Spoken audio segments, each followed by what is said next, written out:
জমিদারি আমলের দিনের রাজনীতির দিন শেষ। এটা এখন গরিব দুঃখী মেহনতি মানুষ 18 কোটি মানুষের অধিকার প্রতিষ্ঠার বাংলাদেশ। বাংলাদেশে আসার স্বপ্ন দেখা ভুলে গিয়েছিল, বাংলাদেশে আসার সুযোগ পেল। যারা কারাগারে অন্ধকার প্রকোষ্ঠ যাদের নিয়তি হয়ে দাঁড়িয়েছিল জুলাই যোদ্ধা যুবকদের কল্যাণে, আজ রাজপথে তারা বিচরণ করার সুযোগ পাচ্ছে সকলেই। কিন্তু দুর্ভাগ্যজনক ভাবে কোন কোন রাজনৈতিক মহল সেই জুলাই বিপ্লবের সঙ্গে গাদ্দারি করার চিন্তা করছে।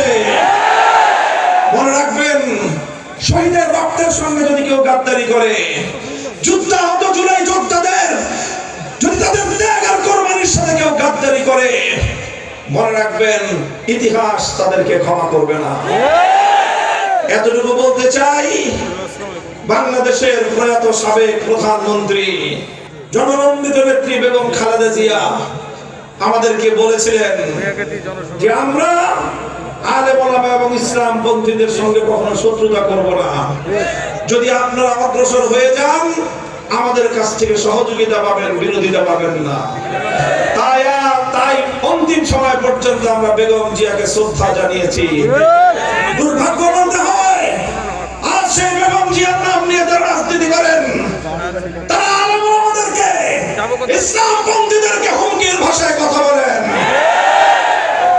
যদি এটা করেন আপনারা, তাহলে আপনারা বেগম জিয়া, শহীদ জিয়া আদর্শ থেকে বিচ্যুত সৈনিক।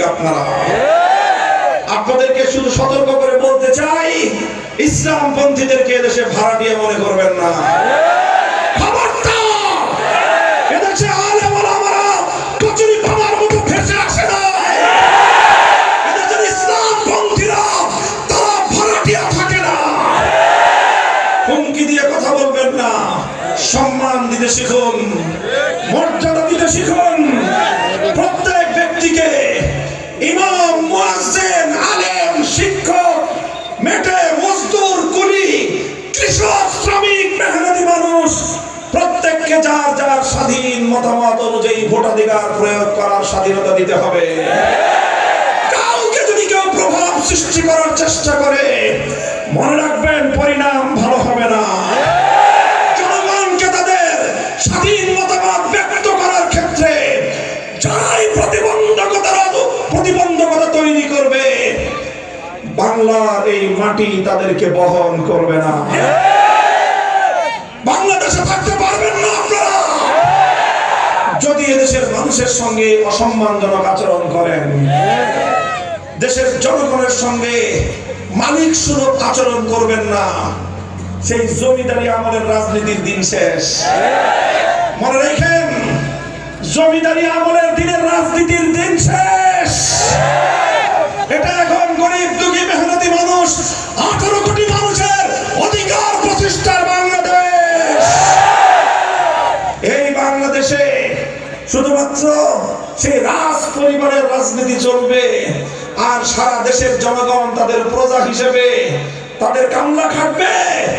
সেই দিন শেষ। রক্ত দিয়ে আমরা বাংলাদেশ কিনেছি।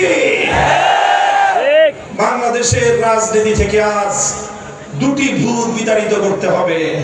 কয় ভূত? বলেন কয় ভূত? এক নম্বর ভূতের নাম হলো সন্ত্রাস, গুন্ডামি, চাঁদাবাজির ভূত। দুই নম্বর হলো দেশের জনগণের সম্পদ দুর্নীতি করা আর লুটপাটের ভূত। এই দুই ভূত বিতাড়িত করা